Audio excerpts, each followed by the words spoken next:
Udah tuh lo yang mau madul sana ke kelas bahasanya gitu. Atau ngerjain bahasa lah.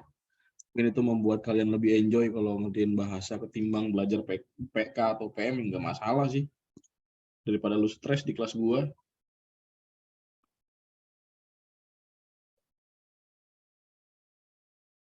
Kalian bahagia, gue bahagia lah, intinya gitu aja. Kalau lu emang lebih bahagia belajar bahasa ya monggo.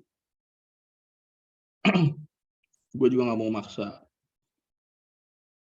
Buat yang memang udah hopeless gitu ya.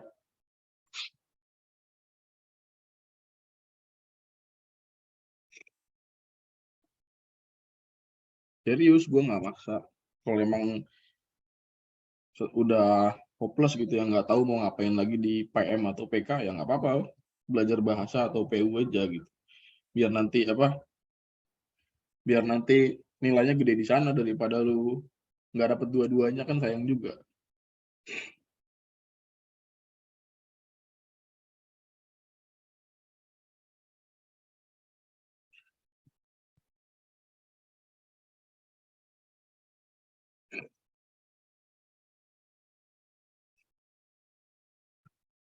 Oke,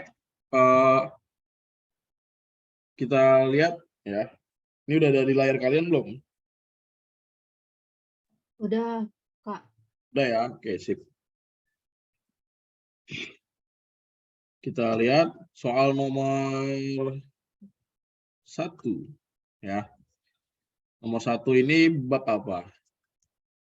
Ada yang tahu? 1 itu Trigono tentang, bukan?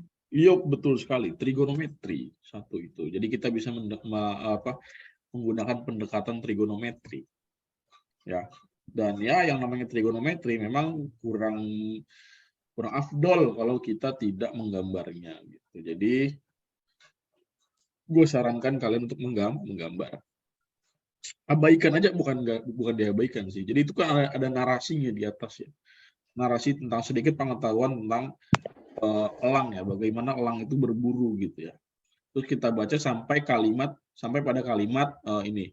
Misal untuk kasus yang sederhana gitu ya. Berarti ini nih yang jadi pusat perhatian kita tuh harusnya. Ya, misal untuk kasus yang sederhana, seekor elang terbang di atas permukaan sungai dan melihat seekor ikan yang berada di kedalaman 3 meter. Gitu ya. Jadi di sini kita buat ada seekor elang ya. Ini ceritanya elang.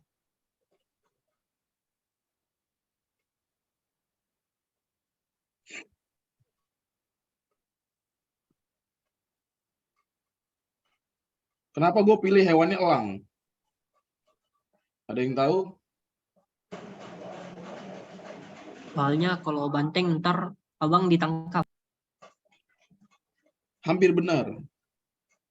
Kalau elang kan enak makanannya ikan gitu kan. Yang di apa namanya? Yang jadi mangsanya ikan. Kalau banteng kan yang jadi mangsanya rakyat kecil. Bang. Parah, hati-hati Bang.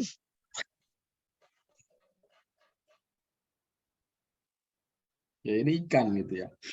Jadi ada elang gitu kan, terus dia terbang ya. Terbang di atas permukaan air sungai gitu ya. Dimana pandangan antara elang dengan ikan itu membentuk sudut 30 derajat gitu ya. Jadi seperti ini kurang lebih kalau dibuat gitu ya. Ya, meskipun ini ya seperti ini ya.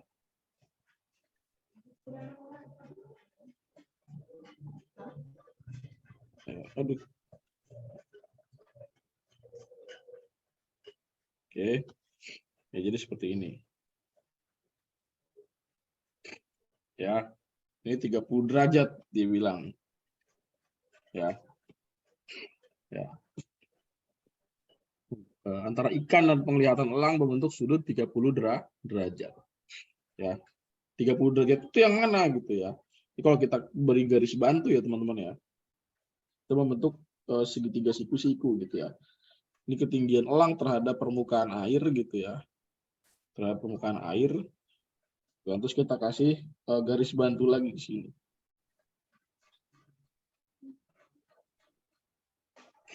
Ya, di situ siku.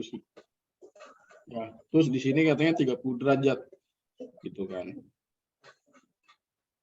Nah, kalau di sini 30, maka di sini juga 3. Gitu ya. Namanya sudut apa? Sehadap, berseberangan dalam, atau apa? Ya, silakan kalian cari tahu. Ya, nama sifat dari hubungan dari kedua sudutnya gitu ya. Ya. Lalu kemudian apa? Ya. Lalu kemudian katanya kedalaman ikan dari permukaan itu adalah 3 meter. Itu. Ya, 3 meter. Sedangkan apa? Jarak pandangnya antara burung elang dengan ikan itu adalah 18 meter. Ya, jadi kita buat di sini kodenya adalah A gitu ya. Ini aja ya. A, B, C, D, E gitu ya. Nah, ini segitiganya. Itu. Nah, kan kita punya data apa nih? Data sisi miring gitu kan, dan juga salah satu komponen tingginya gitu ya, meskipun tidak utuh gitu dari B sampai D atau BD doang gitu. Tapi kita punya salah satu komponennya. Itu kan sudutnya di sini. Berarti konsep yang kita gunakan adalah konsep sinus gitu ya. Jadi gunakan konsep sinus gitu ya. Gunakan konsep sinus. Untuk siapa? Nah, untuk ya pada segitiga ya. Pada segitiga kita pakai segitiga yang besar dulu, yaitu segitiga ABC gitu ya. Gitu. Nah, pada segitiga ABC ini kan konsep sinusnya ya, sinus 30 derajat itu adalah perbandingan antara sisi depan sudutnya.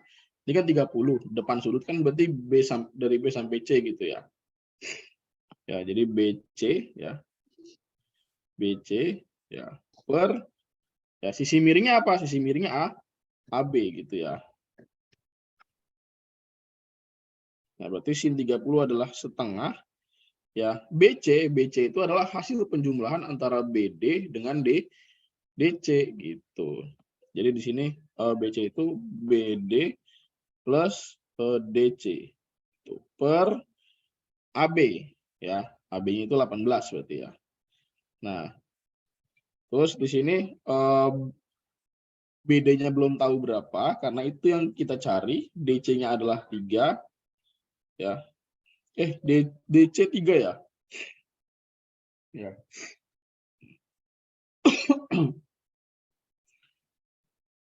Terus bentar. DC 3, BD belum tahu ya. Terus AB-nya berapa? 18 ya. Gitu. Terus di sini berarti BD ya, BD plus 3 ya sama dengan berapa? Ini kan kalau dibagi 2 hasilnya 1 gitu ya. Ini bagi 2 hasilnya 9 ya enggak? Berarti di sini 9. Maka panjang BD adalah 9 dikurang 3 sama dengan 6 meter. Ada salah atau ada pertanyaan? Silakan ajukan. Kita dulu ya. Kalau ada pertanyaan, ajukannya ke ini ya, ke alternativa yang satunya lagi ya. Soalnya gue nggak bisa lihat pesannya nih. Kalau secara PC ya, tapi kalau umum sih bisa. Iya, karena diketahui sisi depan sudut sama sisi miringnya. Gimana Mon? Aman Mon? Ini Mon? Ada salah gak Mon?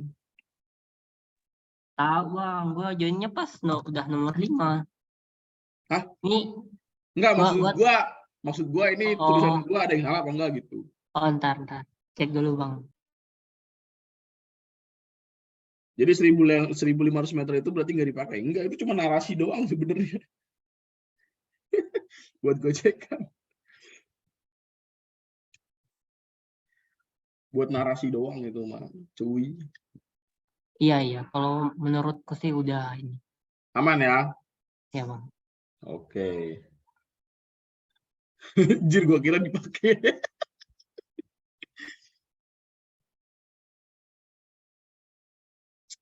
Itu ada di playlist Skolastik tentang penalaran matematis ya. Dan baru keluar tadi pagi. Ya, mungkin caranya beda dengan yang ini, tapi intinya rujukannya sama. Terserah mau pakai yang di YouTube atau mau pakai yang gue jelaskan sekarang. Itu sama aja.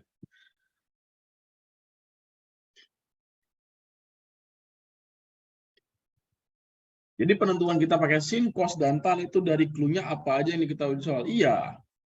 Jadi jangan gini, kita tahu nih, kita punya data panjang sisi miring, kita punya data panjang sisi tegaknya, tapi kita malah nekat pakai tangan, loh gimana gitu kan? Jadi nggak nemuin nanti gitu, ya.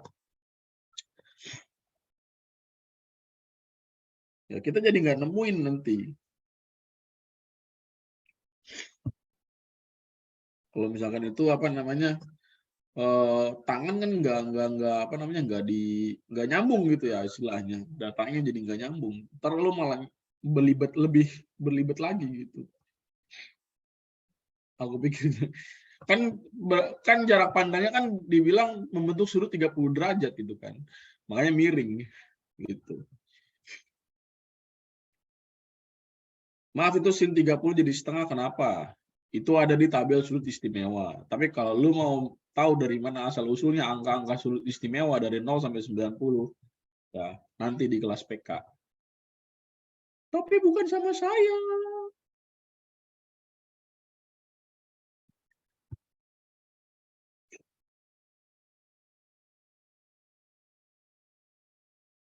Oke, gue ke nomor 2 ya. Nomor 2.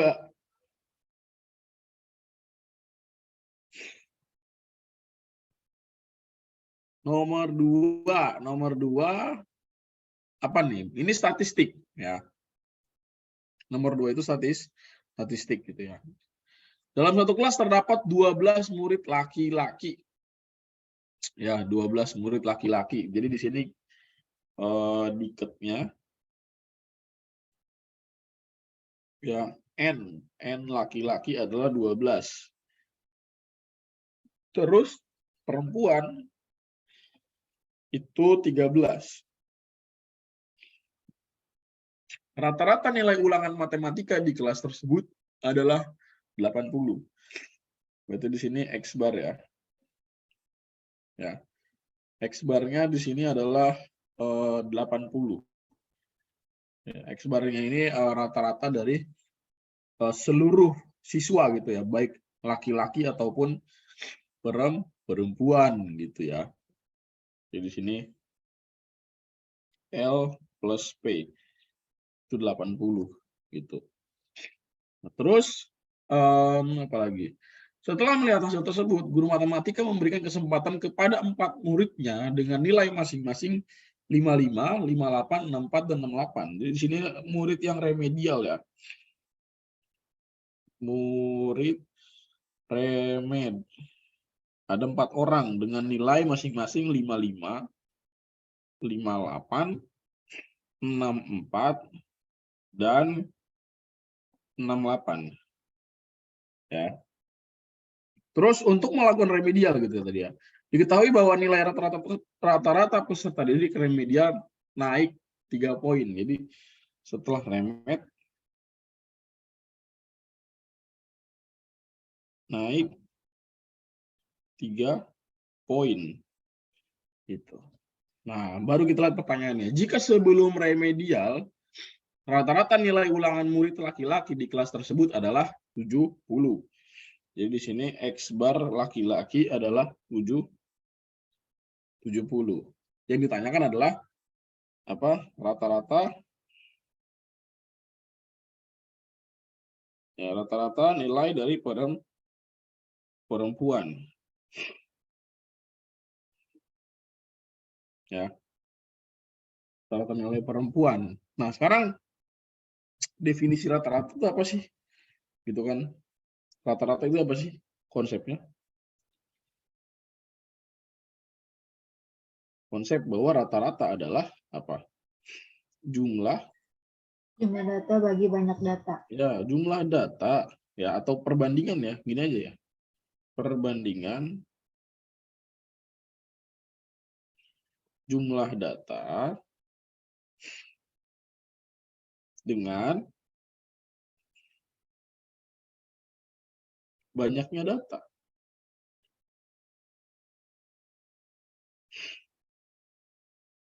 Ya. Jumlah data itu apa? Jumlah data ya, jumlah data itu adalah apa? Sigma X gitu ya. Sedangkan banyaknya data itu adalah N. Ya. Jadi masing-masing beda nih artinya. Maksudnya gimana? Ya jumlah data siapa gitu kan. Kayak misalkan ini kasusnya adalah laki-laki dan perempuan atau nilai laki-laki dan nilai perempuan. Ya, nanti ntar ada simbol tambahan misalkan pada jumlah data dari laki-laki misalkan sigma XL gitu, ada laki-lakinya. Kalau perempuan ya berarti P kayak gitu. Ya. Nah, kemudian kita lihat nih yang ditanyain itu apa sih gitu kan? Yang ditanyain kan rata-rata nilai ulangan dari perempuan gitu ya. Sedangkan ya nilai yang udah kita punya adalah apa? Yang kita punya cuman NP ya. NP itu apa? Jumlah siswa perempuan atau jumlah siswi gitu kan. Ya, jadi kan untuk mencari X bar dari perempuan atau rata-rata dari perempuan, kita membutuhkan ya, sigma XP dan NP. Ya, sigma XP kita udah dapat, NP yang belum kita dapat gitu. Sigma XP kita belum dapat, NP kita udah dapat gitu. Ya, maka bagaimana cara mencari sigma XP ini? Ya, dari rata-rata keseluruhan. Ini kan rata-rata laki-laki dan perempuan gitu kan. Pasti di sini di dalamnya terdapat data apa? Data jumlah gitu ya, jumlah dari nilai siswa perempuannya gitu. Sekarang kita ambil dulu nih jumlah nilai laki-laki. Gitu kan. Jumlah nilai laki-laki. Diketahui rata-rata laki-laki berapa tadi? 70. Jadi ini sigma XL per NL. Sigma XL berapa? 70 ya. X bar L ya maksudnya. Per N-nya berapa? Jumlah 12. siswanya 12 ya. Ya, 12. Jadi jumlah nilai dari siswa laki-laki adalah 840. Kita dapat data yang pertama. Cari data yang kedua, yaitu apa?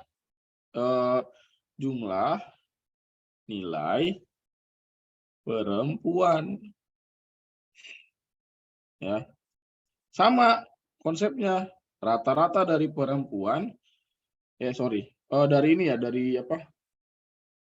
Dari rata-rata keseluruhan.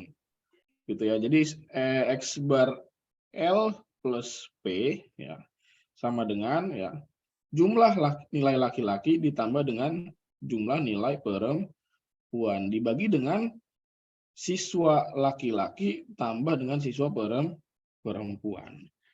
Ya. Berapa rata-ratanya? 80 ya. Sigma XL berapa? 840 ditambah ya sigma XP per penjumlahan antara laki-laki dan perempuan. Berapa semuanya? 25. Itu. Ya. Jadi kalau gua lanjut di sini ya.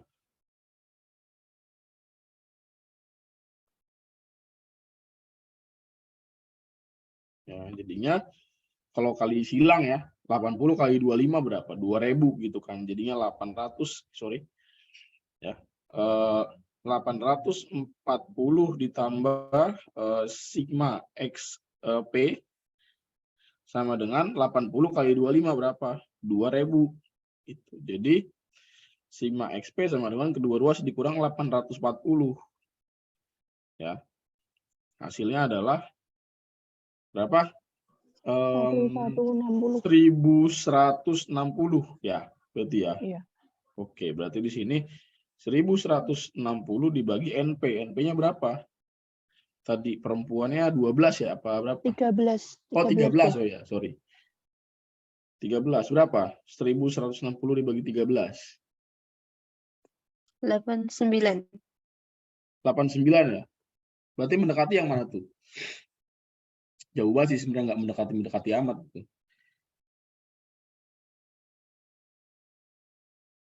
89, berapa? 23. 23 ya? Wah, jauh juga. Udah nggak usah dibuletin deh. Kalau dibuletin nggak valid nanti. Mungkin nanti opsinya gua ubah gitu. 89,223 ya. Jadi ini adalah rata-rata nilai dari perempuan. Gitu. Ya, ini konsep rumus rata-ratanya. Gitu ya. Ingat ya, rata-rata adalah jumlah data dibagi dengan banyaknya data. Ya. Gitu. Ya. Ini yang kayak gini, lu nggak usah hafalin yang kayak gini gitu kan. Ya, ini nggak usah hafalin gitu, nggak usah dihafalin. Kenapa? Ya karena kan logikanya gini. Kalau rata-ratanya ini rata-rata gabungan antara laki-laki dan perempuan, maka jumlah nilainya juga jumlah nilai gabungan antara laki-laki dengan perempuan. Udah kayak gitu. Tuh.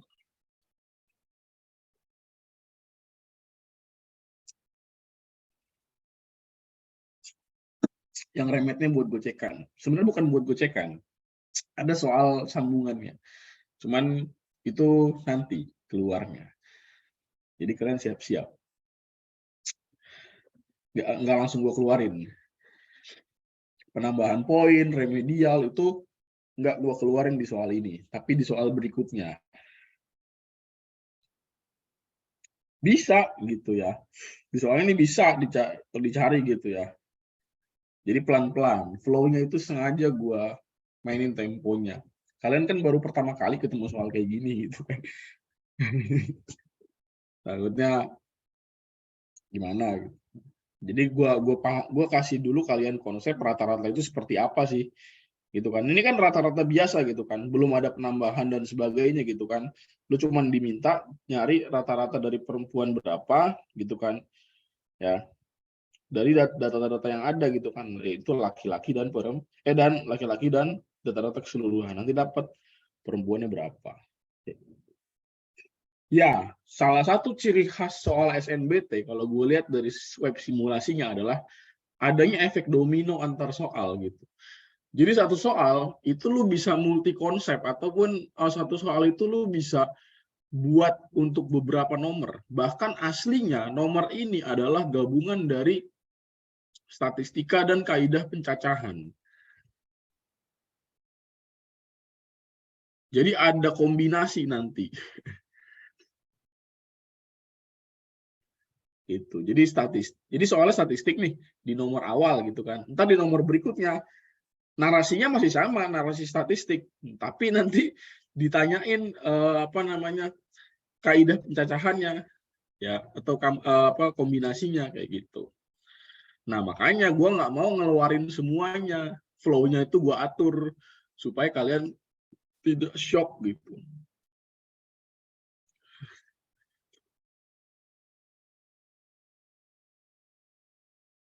Kayak gitu ya.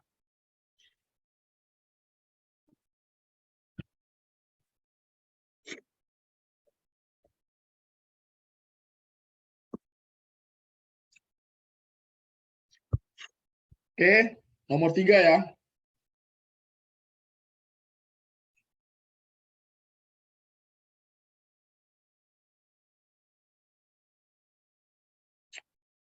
Nomor 3.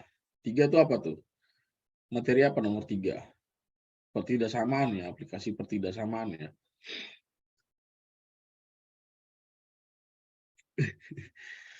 Nomor 3, untuk membuat barang tipe A diperlukan 4 jam kerja mesin.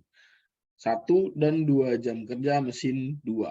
Ya, jadi salah satu tips yang mau gue bagikan kepada kalian untuk mengerjakan soal tipe program linear ini atau tipe pertidaksamaan ini adalah menggunakan tabel. Ya, jadi kalau kalian baca soal ini, ya gue nggak akan sebutkan dari awal sampai akhir soal ini, tapi kalau kalian lihat soal ini itu membicarakan 2 hal, yaitu jam kerja mesin dan tipe barang yang dihasilkan.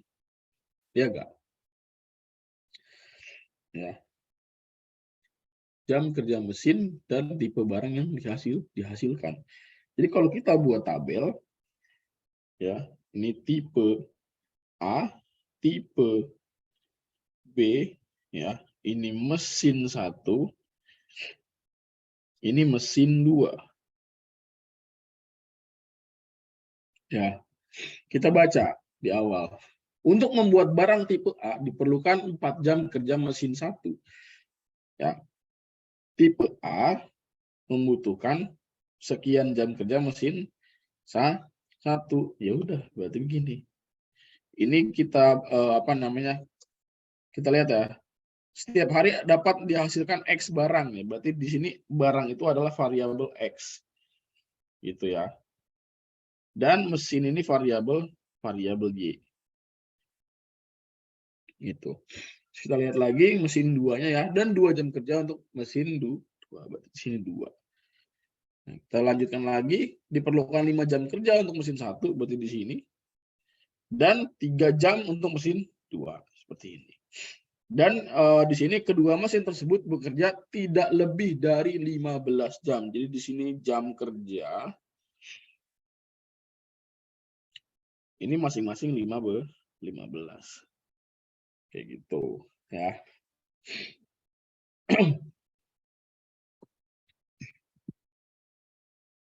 Nah, terus ya kita lihat sekarang waktunya untuk membuat ini kayak kebalik ya. Ini adalah X ya. Ini adalah Y. Ya, jadi 4X plus 5Y. 4X. Y. X adalah mesinnya, iya. Y adalah tipenya. Oh ya, sip. Oke, gue lanjut ya. Tadi X adalah barang dan Y adalah sorry. Gue nggak baca soal sampai akhir. Gue baca lagi ya. Oh ya, setiap hari dapat dihasilkan X barang tipe A. Nah, dan Y barang tipe B. Nah, ini baru benar. Ya. Jadi kalau kita buat pertidaksamaannya, kita lihat dari variabelnya sini ya. Yang pertama, ya kan, ini kan 4. Ini X, ya udah kita kaliin aja. 4 dikali X, berarti 4X. Ya, pertidaksamaan.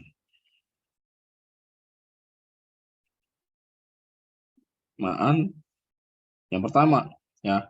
Berarti ini 4 dikali X, berarti 4X. Terus ditambah 5 dikali Y, 5 jam kerja mesin, 5 jam kerja mesin dikali dengan banyaknya barang tipe B yang dihasilkan. Gitu. Jadinya ditambah dengan 5Y. Dan di sini keterangannya adalah jam kerja mesin tidak lebih dari 15 jam. Jadi arti dari ini ya, tidak lebih ya. Ya, boleh sama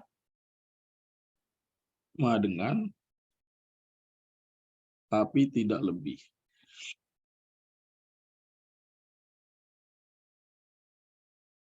Ya, boleh sama dengan tapi tidak lebih gitu ya. Terus yang kedua, pertidaksamaan 2.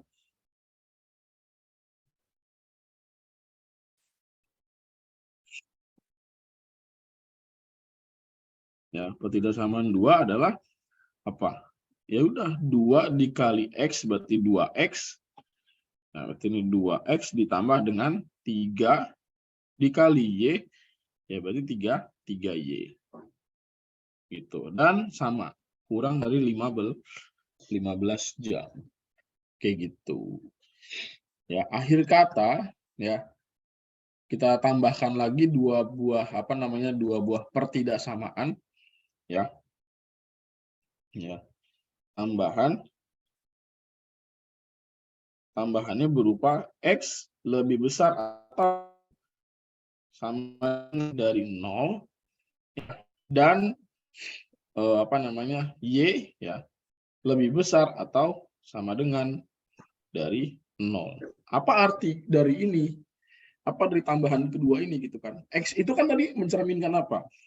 X itu barang tipe A, Y itu barang tipe B. Artinya apa? Kalau X lebih besar atau sama dengan dari 0, berarti mesin ya itu bisa saja tidak memproduksi barang tipe A ya, tetapi yang jelas dia memproduksi gitu kan, atau lebih besar gitu. Jadi memproduksi atau tidak, artinya tuh kayak gitu. Karena nggak mungkin tandanya X kurang dari 0 gitu kan, masa produksinya negatif gitu, itu kan nggak mungkin gitu kan.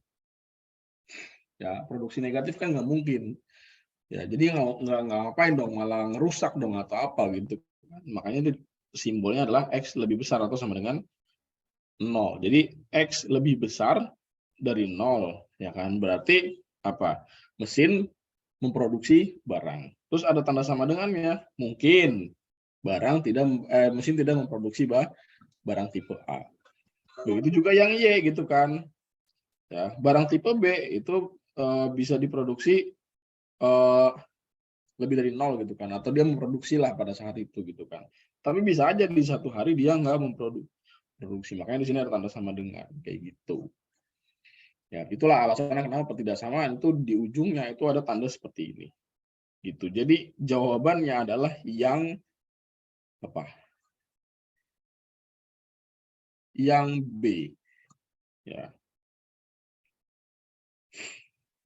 Ada yang benar? Nomor 3.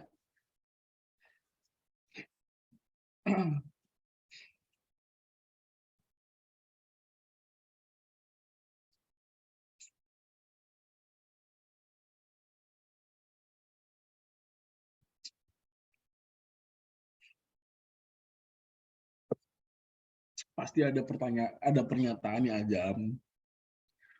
X menyatakan apa, Y menyatakan apa, itu pasti ada.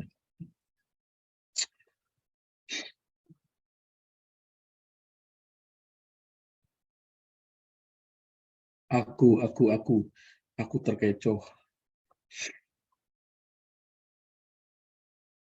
Kirain ini apa dapat hikmahnya lagi.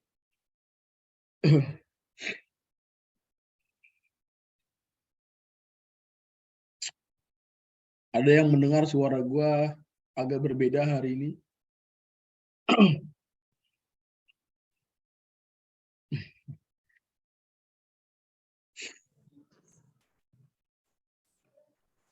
Ya, gue lagi flu. Ya, flu, kelelahan, stres dan sebagainya itu gua alami saat ini.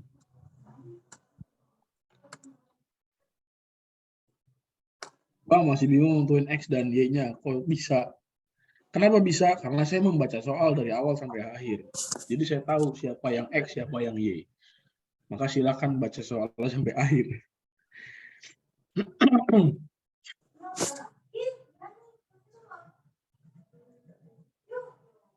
Oke, lanjut nomor 4 ya. Rest well. Apa ya? Ya, alhamdulillah sih gue merasa cukup lah istirahatnya gitu kan. Cuman mungkin ya tidak cukup secara ideal ya, yang istirahatnya itu 8 jam per hari itu gue belum bisa untuk seperti itu. Karena banyak sekali pekerjaan yang harus gue selesaikan dalam satu hari.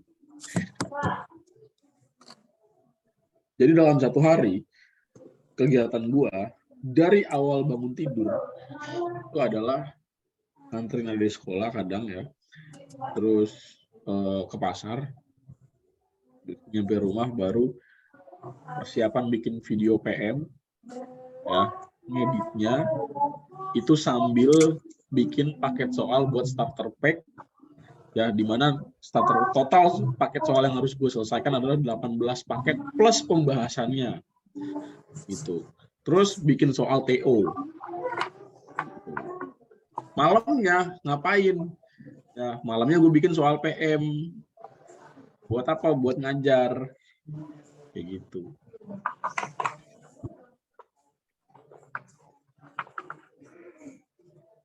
Pikirin hasil TO anak alter, khususnya subtes. Ya, gimana ya?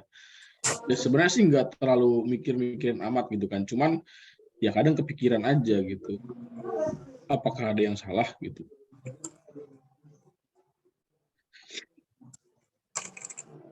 Dari melek sampai melek lagi lihat angka, iya gue kayak begitu setiap hari.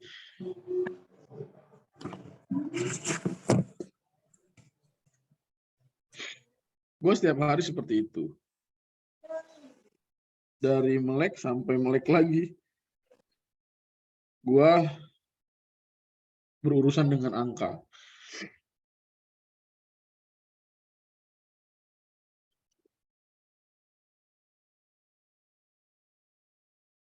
Makanya Imam kadang ngomelin gue kan supaya nggak terlalu over. Cuman ya gimana gitu kan. Sedih, capek, campur aduk tuh kalau gue habis ngeliat hasil TO. Cuman ya sekali lagi, kadang kan gue orangnya perfeksionis juga gitu kan. Gue pengen tuh hasil apa yang gue ajarkan kepada anak-anak tuh, pada kalian tuh sempurna gitu. Tapi pada kenyataannya ya itu nggak bisa gue gapai gitu kan. Jadinya ya udahlah. Makanya ngajar PK kan gue serahkan ke yang lain gitu kan.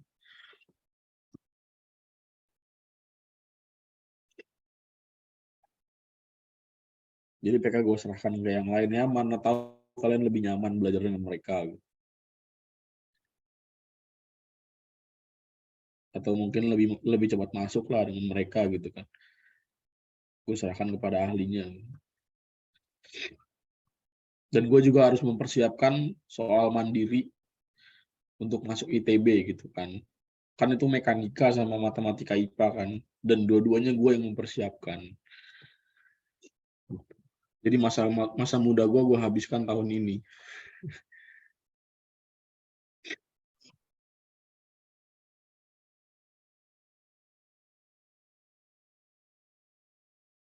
Gue cuman apa ya, gue kadang juga sambil berdoa gitu kan supaya nggak meninggal di kursi lah gitu. Ya Allah jangan sampai saya meninggal di kursi pas lagi bikin soal gitu.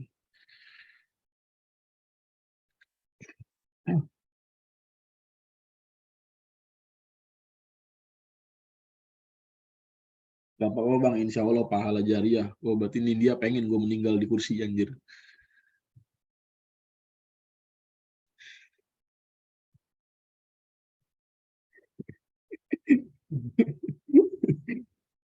Makanya kan kadang kalau ada yang nanya, B ini gimana, langsung gue oper ke Faiz Albar gitu. Atau gue bilang nanya Faiz Albar aja ya. Karena emang bener-bener udah gak kepegang gue.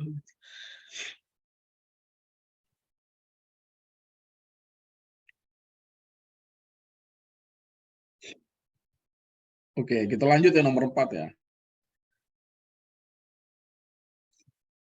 Pada suatu hari dilakukan pengamatan terhadap virus tertentu yang berkembang dengan cara membelah diri gitu ya, menjadi dua. Gitu. Pada awal pengamatan terdapat 2 virus. Jadi diketahui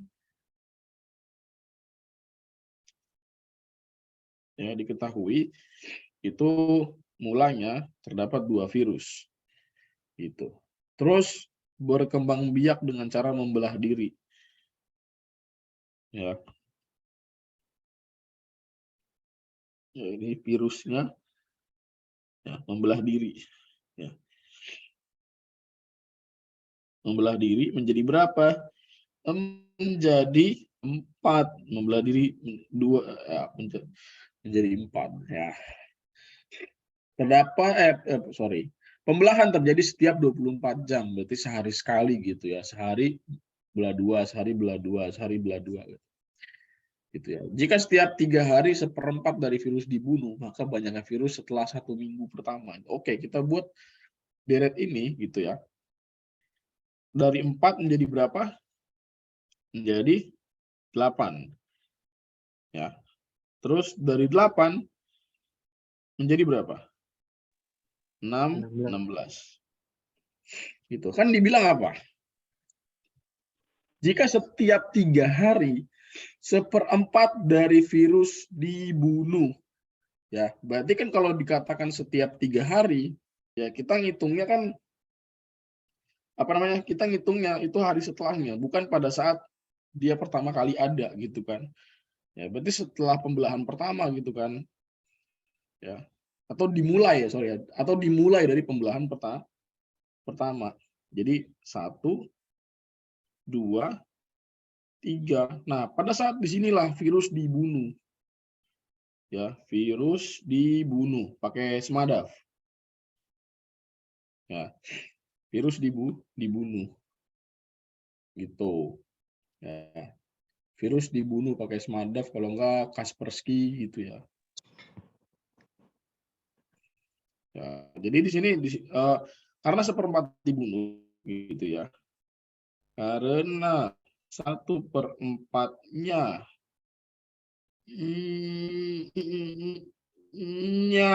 dibunuh, maka sisa berapa? Sisa 3/4 gitu kan. Nah, 3/4 inilah kita kalikan dengan 16. Berarti 4 tambah 4, ini sisa 1, ini sisa 4, maka 3 kali 4 adalah 12.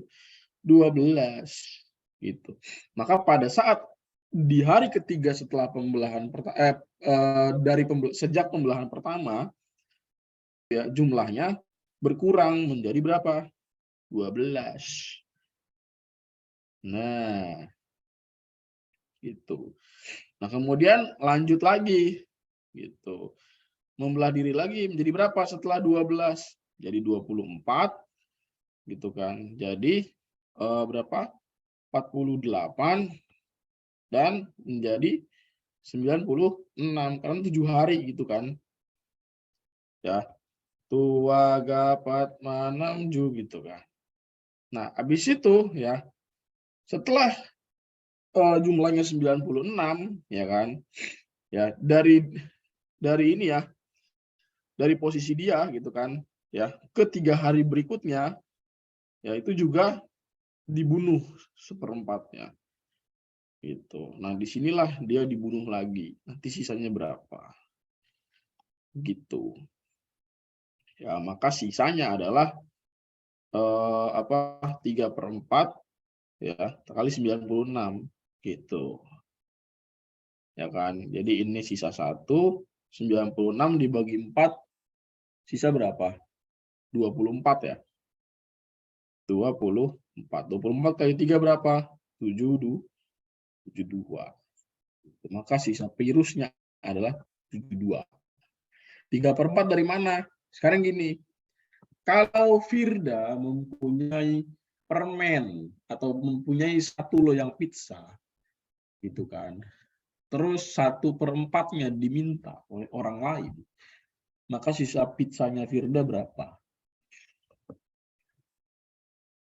3/4-nya dong, ya kan? Gitu.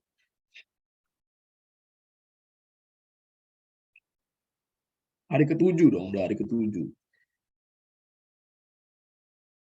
Berarti di sini jawabannya adalah yang E. 72. Gimana? Betul saudara-saudara?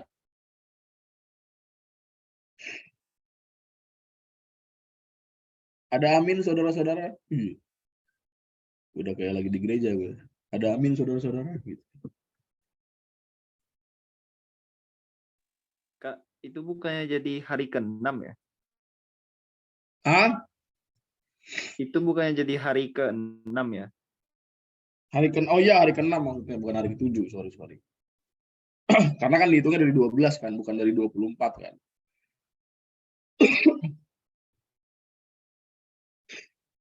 Ya, hari ke-6, sorry, hari ke-6. Tapi ada masalah di hitungannya? Apa nggak ada? Aman? Aman, Jadi Kak. jadi ini tuh hari ke-6 sejak kemunculan dia gitu.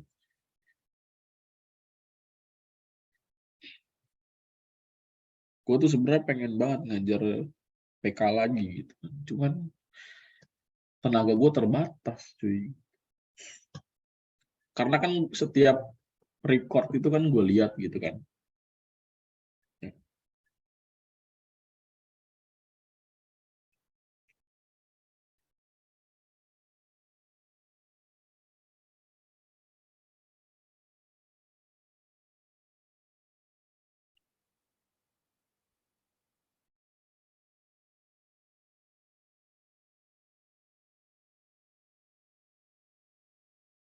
Orang apa namanya?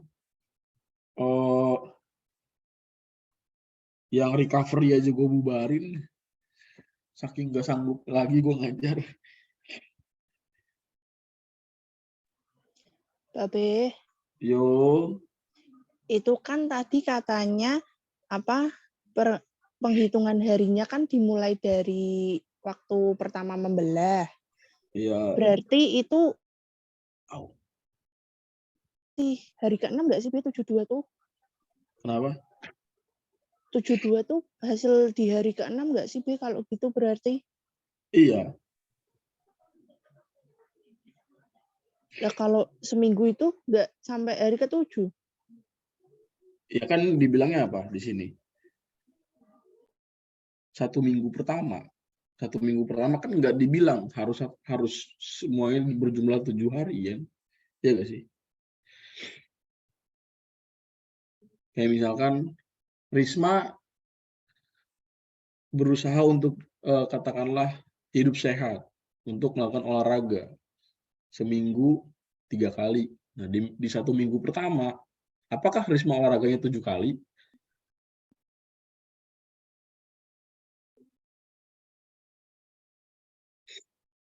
Kan enggak, gitu kan. Jadi dikatakan 1 minggu pertama itu bukan berarti kita harus full gitu selama 7 hari gitu. Bentar deh, mau nanya. Tapi itu bukannya setelah 1 minggu pertama ya, Be? Kenapa? Itu Ya, bukannya udah setelah monggo 1 minggu pertama. yang mau berargumen silakan. Jadi kayak minimal ada 7 kali 24 jam, jadi 7 kali membelah gitu.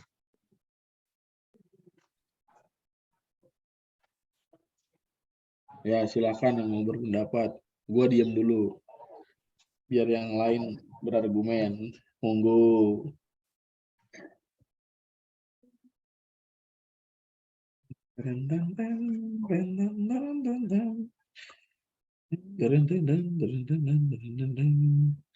Lebih kalau aku kok ngitungnya tuh, jadi yang 2 itu dihitung hari pertama, soalnya bilangnya pada awal pengamatan, berarti awal pengamatan itu kayak termasuk hari pertama gitu. Benar, Ya. setuju.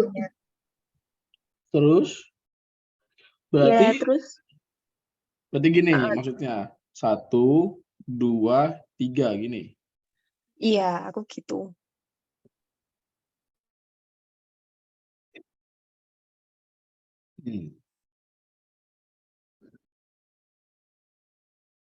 Ini kayaknya panah gue salah. Gue keliru. Jadi ini tuh hari pertama. Ini kedua. Ini ketiga. Kenapa nggak dimulai dari yang 2, Be? Terus ini adalah 1. Ini tadi berapa ya? 24 ya. 24 ya. Ini adalah hari ke-4, ke-5, dan ke-6. Ya, kayak gitu.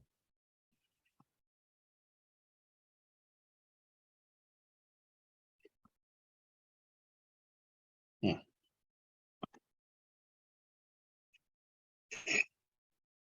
gini ya, kenapa yang 2-nya nggak gue hitung? Ya, menurut gue, makanya kan gue minta silahkan yang punya pemahaman lain, ya itu di-share apa alasannya kayak gitu. Gua berpandangan bahwa pada awal pengamatan kan terdapat 2 virus. Pembelahan terjadi setiap 24 jam gitu kan. Berarti kan apa? Dia dibunuh setelah membelah dong. Iya gak sih? Iya gak?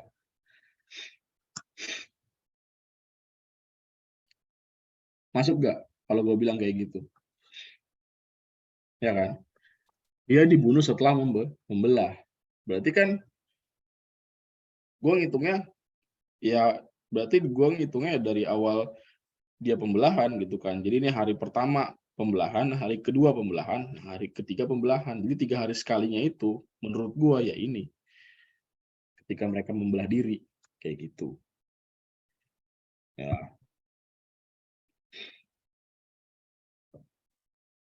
Tuh. Terus setelah jumlahnya 12 gitu kan. Nah, berarti kan 12 itu kan dibunuh. 16 itu kan dibunuh ya kan. Setelah dibunuh sisa berapa? Sisa 12. Gitu. Nah, ntar dari 12 ini mereka mulai membelah lagi menjadi 24. Berarti dihitungnya ya dari 24, 48 dan 96. Gitu. Nah, di hari ketiga ini ya, di hari ketiganya lagi yang kedua kalinya gitu kan di 96 lah dia dibunuh lagi 1/4. Maka sisanya 70. Misal nanti jawabannya di pilihan tuh ada 72 sama 144. Kita harus pilih yang mana? Pilih yang pembelahan ke-6 hari atau ke-7 hari? Ke-6 hari. Kan gini, gue sampaikan lagi ya, bahwa 1 minggu pertama itu menyatakan bahwa ya keseluruhan hari dari mulai dia ada hingga hari ke-7 di sini. Itu. Jadi bukan berarti dia ngebelahnya selama 7 hari dia full membelah diri. Kayak gitu. Ya kan? Jadi 7 hari pertamanya itu dihitung dari pertama kali dia ada. Gitu. Ya. Jadi yang 2 itu kayak istilahnya hari ke-0 gitu, Be. Nah, bisa dibilang kayak gitu, hari ke-0. Gitu. Hari ke-0 dia membelah diri gitu kan. Tapi dari segi waktu penanggalan dari Senin sampai Minggu, ya dia tetap masuk ke hari Senin gitu. Tapi untuk perhitungan membelah diri dan dibunuhnya itu dimulai dari setelah dia menjadi 4 kayak gitu. Ngerti nggak? Masuk ya?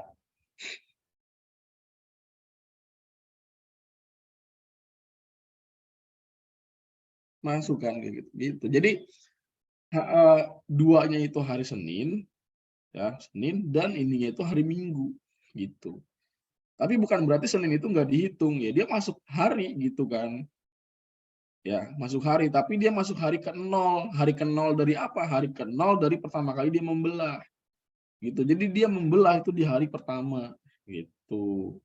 Hari kedua dan di hari ketiga dor sisa 12. Gitu.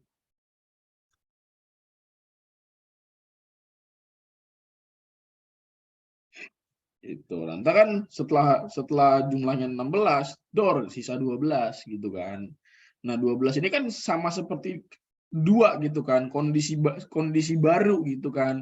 Nah kemudian dia ngebelah lagi jadi berapa? 24 hari pertama, hari kedua, hari ketiga itu. Di hari ketiga dor sisa berapa? 72 kayak gitu ya. Jadi dari penanggalan Senin sampai Minggu dia masuk Senin gitu. Tapi kalau kita hitung berdasarkan waktu pembelahan, dia nggak masuk.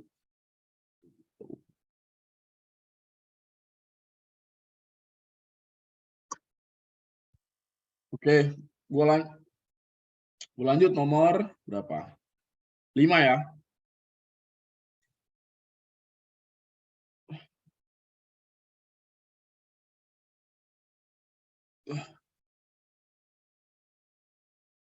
Gua sendawa mulu, masuk angin kali ya, karena kebanyakan duduk.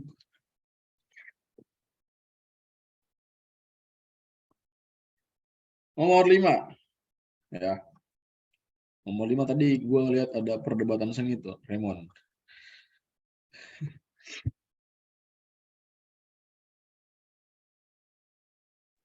Nomor 5. Yang kata siapa tuh tadi? Nomor 5, mendingan gak usah main catur gitu katanya ya.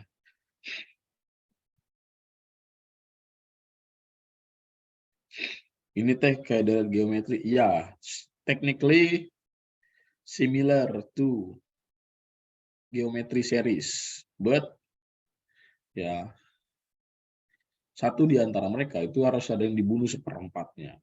Maka ya hampir terlihat seperti dari geometri, tapi kita bisa selesaikan tanpa harus menggunakan rumus dari geometri. Ya namanya juga nalar. Ya, nalar yang nggak mesti pakai rumus gitu kan. Nomor 5. Diketahui jumlah siswa suatu kelas antara 15 sampai 40. Jadi di sini diketahui. Ya, di sini gua menggunakan simbol ya, jumlah siswa adalah N. Saya akan kembali setelah pesan-pesan yang berikut ini.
Oke, sorry agak lama ya.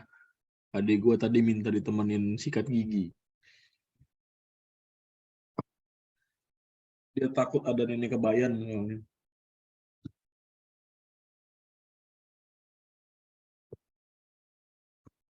Yang nomor 5 ada yang dapat? Aku enggak.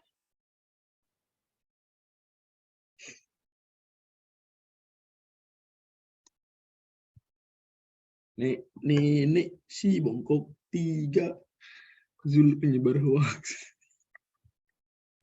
Oke. Ayo kita bahas nomor 5. Jadi di sini jumlah siswa itu kita simbolkan sebagai N. Nah, terus kan ada kalimat gini ya. Jumlah siswa suatu kelas antara 15 sampai dengan 40 gitu kan. Nah, ini jumlah siswa di kelas antara berapa? Antara 15 sampai dengan 40. Jadi kalau kita buat antara berarti ya. Berarti nilai N ya itu lebih dari 15, tapi juga nilai N tidak boleh lebih dari 40. Berarti bentuk matematikanya adalah 15 kurang dari N dan N kurang dari 40.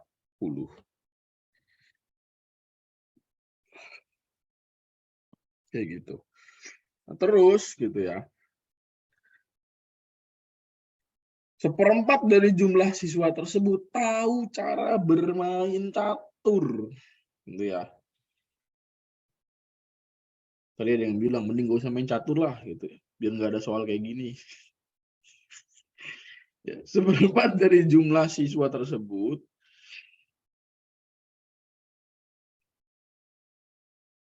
tahu cara bermain catur.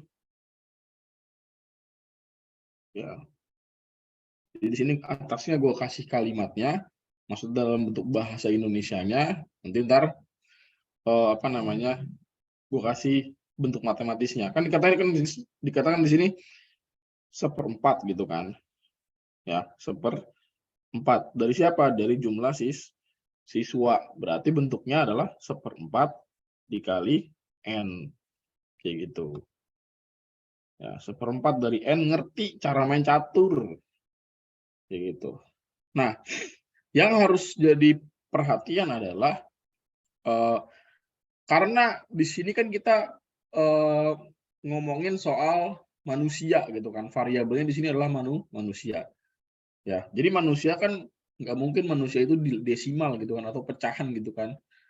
Ya, jadi nggak mungkin misalkan 5,6 orang meninggal dunia dalam insiden kecelakaan beruntun. 0,6 itu siapa ya anjir 0,6-nya gitu ya. Jadi N itu harus bilangan bulat syaratnya. Ya. Gitu ya. Jadi N ya supaya ini hasilnya bulat gimana gitu kan. N harus bilangan bulat kelipatan 4.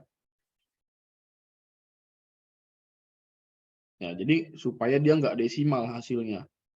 Ya, N adalah bilangan bulat kelipatan 4. Nah, sekarang yang kedua gitu ya. Pada hari Rabu, 7 siswa absen karena harus berpartisipasi dalam lomba matematika. Ya. Pada hari Rabu turut lomba MTK gitu.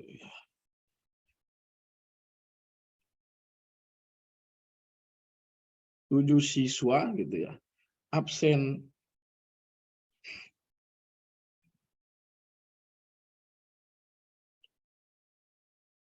Karena harus berpartisipasi.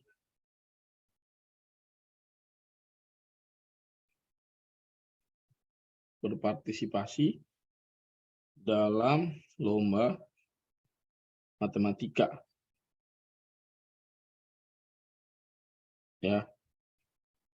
jangan terlalu ambisius dalam lomba matematika ataupun catur. Siapapun yang membuat soal, ya jangan terlalu ambisius baik catur ataupun matematika, karena apapun lombanya, pialanya dipegang sekolah.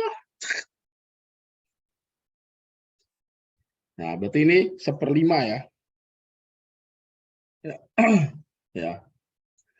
Di sini kita lihat apa namanya?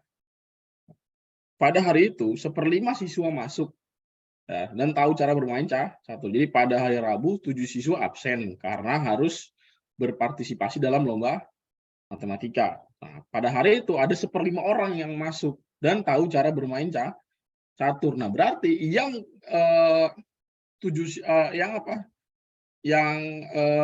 tersisa adalah ya ketika ada siswa yang absen mengikuti lomba matematika itu menjadi 1/5 dikali dengan n-7 seperti itu. Sorry.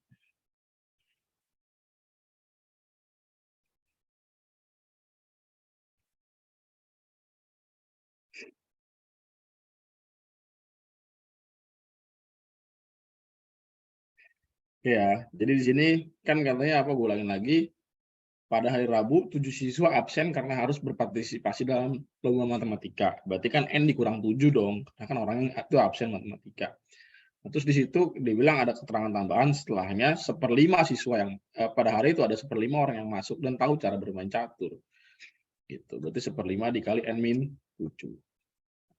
Nah, maka ditanyakan adalah jumlah siswa yang masuk pada hari Rabu dan tahu cara bermain catur adalah apa. Sekarang gue mau membuat syarat yang kedua ya, karena kan tadi ya orang itu harus bilangan bulat gitu kan, jadi nggak boleh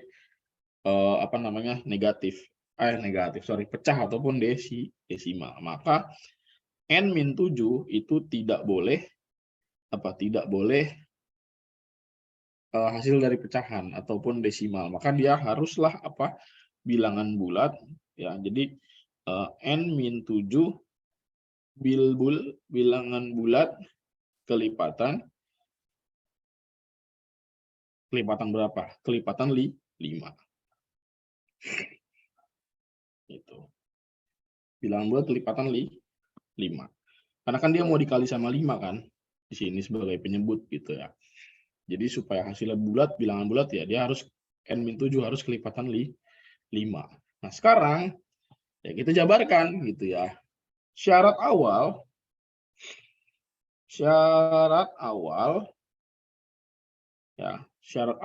ya n kelipatan 4 ya. Nah, sekarang bilangan berapa ajakah yang menjadi kelipatan 4 ya, kan di situ minimal 15 ya, berarti kan kelipatan 4-nya ya harus di atas 15 gitu.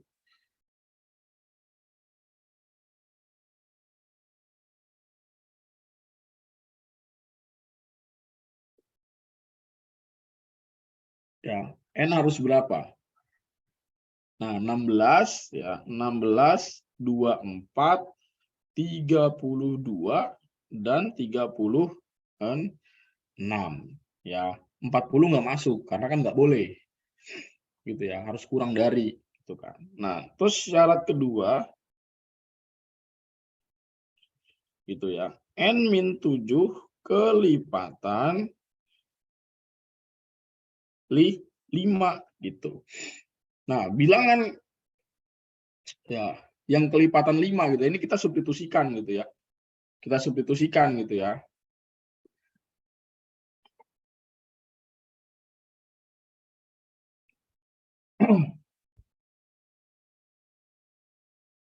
Nah, substitusikan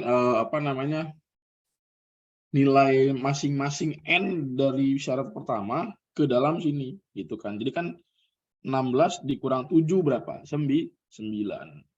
Terus 24 dikurang 7 berapa? 17. Gitu ya. 16 dikurang 7 9 ya benar ya. 24 kurang 7 17. Oke, aman. Ya. Terus 32 dikurang 7 berapa? 25. 25. Oke. Terus habis itu 36 dikurang 7 berapa? 29. 29. Itu. Nah, kita cocokkan ya antara apa namanya? Antara N di syarat pertama dan N-7 di syarat kedua. Mana yang memenuhi kira-kira gitu kan. Nah, ternyata yang memenuhi adalah berapa? 25. Karena yang kelipatan 5 kan cuma 25. Gitu ya. Nah, berarti pasangannya 25 berapa? 32. Ya kan 9 pasangannya 16, 17 pasangannya 24. 25 pasangannya 32 gitu. Nah, karena yang dipilih adalah kelipatan 5, maka siswa di hari Rabu yang paham bermain catur adalah berapa? Seperlimanya dari N-7 gitu. Nah, N-7-nya berapa tadi? 25. Berarti 1/5 dikali 25. Maka berarti hasilnya 5 orang atau 5 siswa. Kayak gitu. Kalian gue bohongin sebenarnya karena di sini ada soal PG. Jawabannya yang C.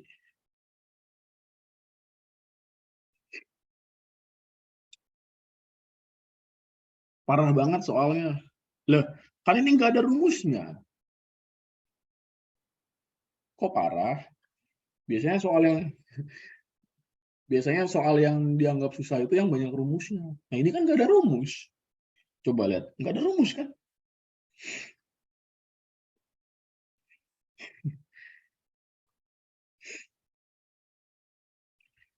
N-7 dapat dari mana? Lo, baca soal tuh, baca soal.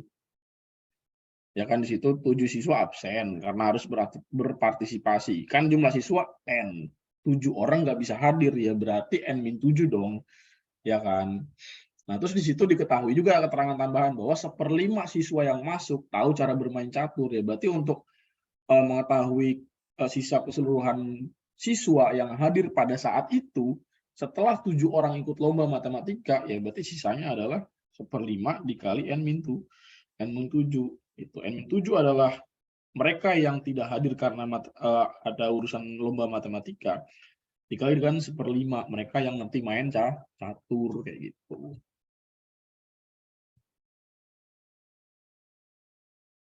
Itu kelipatan 4 kenapa 16 terus langsung 24 terus 32 Bang. Ya kan kelipatan 4 emang berapa gitu kan? Emang harus dari 4 kan enggak. Kenapa? Kita lihat dari syaratnya. Ya kan? Nih 15 kurang dari N. Berarti N lebih dari 15 dong, ya kan? Ya, bilangan kelipatan 4 yang lebih dari 15 berapa? Ya 16 pertamanya gitu. Ya 16.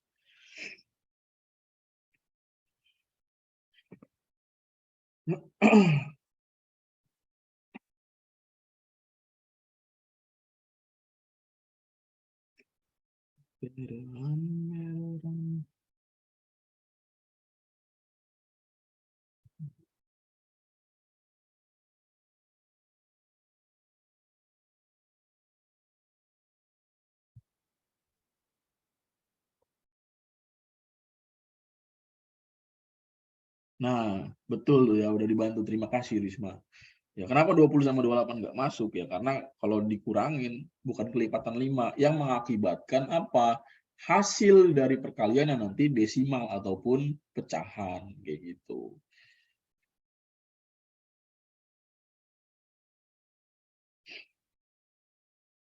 Ya. Gimana? Pesan-pesan dan hikmah apa yang kalian dapatkan pada hari ini belajar PM? PM membuat kita menjadi lebih muhasabah diri. Membuat kita menjadi lebih sering untuk beristighfar dan menyebut asmanya.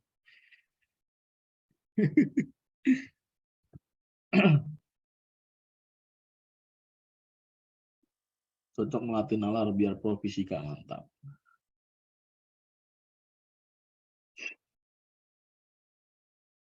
Keren kan? Keren loh nomor ini sebenarnya, nggak ada rumusnya gitu. Makanya yang gua sedikit sayangkan kenapa subtes ini bisa tiba-tiba ada.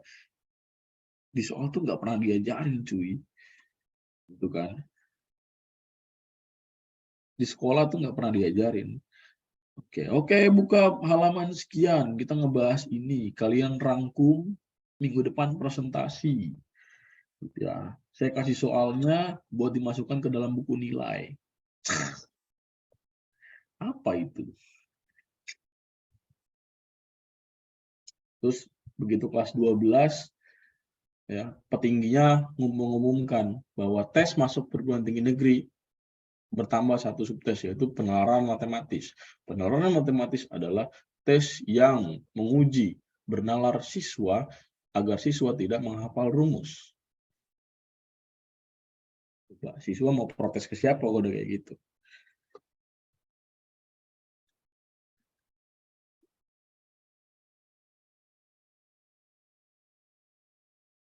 Jadi gue yang pusing. Mas Menteri tolong, saya pusing Mas Menteri. Di antara itu 15 sama 40 nggak masuk. Iya, nggak masuk.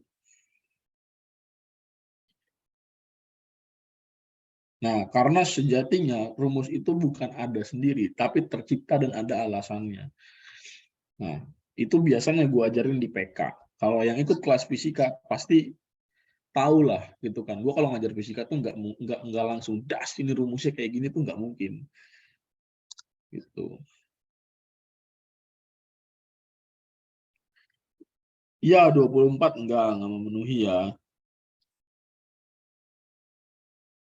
Karena kan 24 dikurang 7 berapa? 17. 17 dikali 1/5 kan hasilnya desimal ya kan.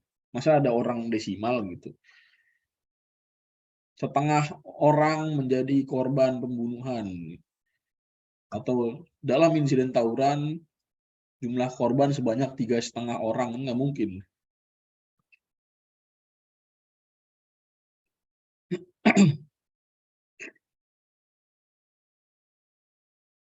SMK turu ya, karena fakta membuktikan bahwa pengangguran terbanyak berasal dari SMK.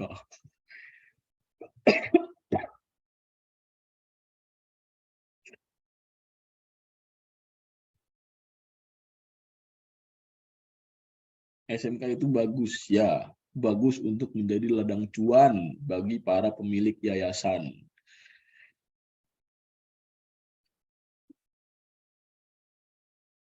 Ya. Ya, berarti kita cari dua angka, ya, dua pasangan angka yang dia ketika dikali 1/4 N hasilnya bukan bilangan desimal, dan ketika dikali dengan 1/5 juga bukan bilangan desimal. Intinya sih kayak gitu, famous.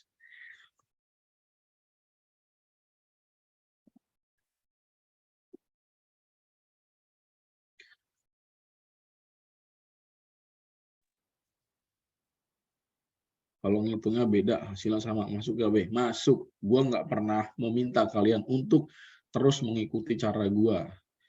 Yang penting ketika kalian bisa menemukan cara berhitung kalian sendiri dan hasilnya sama, itu oke, nggak masalah. Yang penting tidak melanggar rules yang ada.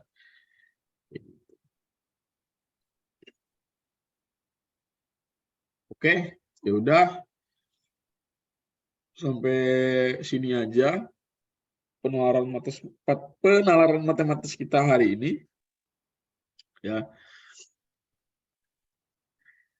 Jangan lupa besok pagi akan ada video penalaran matematis di YouTube, babnya tentang analitik, ya. Nanti PDF akan gue bagikan. Buat anak baru jangan khawatir, ya, nanti PDF akan dibagikan ke grup kalian masing-masing. Oke? Selamat beristirahat, selamat malam. Assalamualaikum warahmatullahi wabarakatuh. Makasih, Be. Yo, sama-sama, Ril.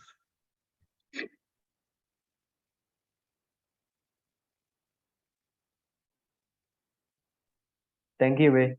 Yo, sama-sama.